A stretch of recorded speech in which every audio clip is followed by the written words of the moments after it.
Welcome back to RotoQL University. Last episode we talked about team matchups. This episode we're going to talk about player matchups. Player matchups are a huge part of your research for DFS, and it's pretty key to look at the strengths and weaknesses of each individual player's matchups. Each sport is very different, so let's just dive into some examples. NFL player matchups are huge, and starting with wide receiver cornerback matchups. So who are the wide receivers going to be guarded with? This is a situation where Darrelle Revis, Patrick Patterson, Josh Norman is going to be guarding the wide receiver.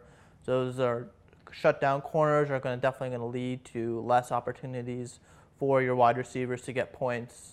And then likewise, if it's against a weak cornerback, then you want to take advantage of those situations.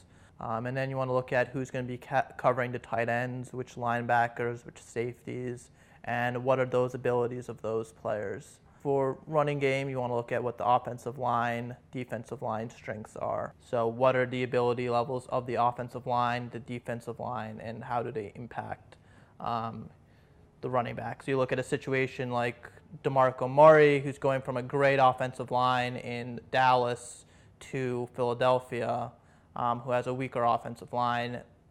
The player's matchup is going to be worsened because you have a weaker offensive line blocking for him. For NBA, you want to look at the individual matchup, who's going to be guarding whom. So if he's going to be guarded by a shutdown defender like Draymond Green or Kawhi Leonard, those are situations you generally want to avoid. And if he's going to be guarded by a James Harden, who's a weak defender, you're going to want to target those type of players because it's going to lead to easier opportunities to score. Another thing you want to look at is the foul trouble or propensity to draw fouls. So if a player is likely to draw a lot of fouls and is going against a player who is foul prone, you generally want to avoid the foul prone player. So if you're taking Andre Drummond against DeMarcus Cousins or vice versa, that's a situation where both draw a lot of fouls, both foul a lot. So those are situations where you may have to deal with foul trouble and subsequently less minutes and less production.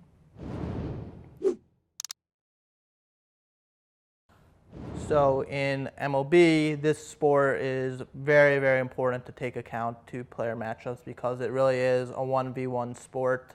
The pitcher versus the hitter is the crux of how the game's going to be played. So it's imperative that we kind of dive in and take a deep look at how those players are going to perform against the pitchers they're going to be opposing.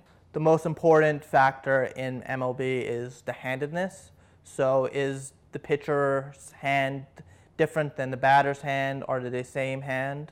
So a lefty going against a righty. So if you're taking a person like Randy Wolf, who's a left-handed pitcher, versus a Giancarlo Stanton, who is a great right-handed hitter and performs really strong against left-handed pitchers, that's obviously a situation that's very, very great for DFS. The second part of it is looking at what are the pitcher's ground ball versus fly ball tendencies and what the hitter's fly ball and ground ball tendencies. Generally in DFS, we want to target fly ball hitters because those are hitters that are going to more likely to hit home runs. So if you want to look at a fly ball hitter like a Mike Teixeira, and if he's going against a fly ball pitcher, that's going to lead to a lot of home runs, a lot of fantasy points. And then well as take into account as the player matchup with the stadium.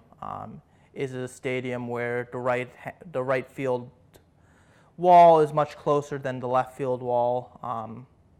Those situations you want to target a left-handed batter because they generally pull the ball and are going to have easier opportunities to hit home runs there. So those are the type of things you want to take into account when looking at MLB.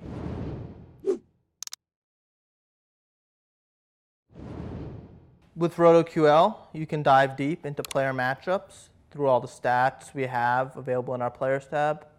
Every sport features defense versus position, tracking the daily fantasy performances of teams against each position. Every team is broken out by the average points they give up to each position on a per-game basis, so you can use this data to find the best matchups. And if you subscribe to our third-party projections, you can see how the DFS Guru, Prediction Machine, and others take into account the matchups.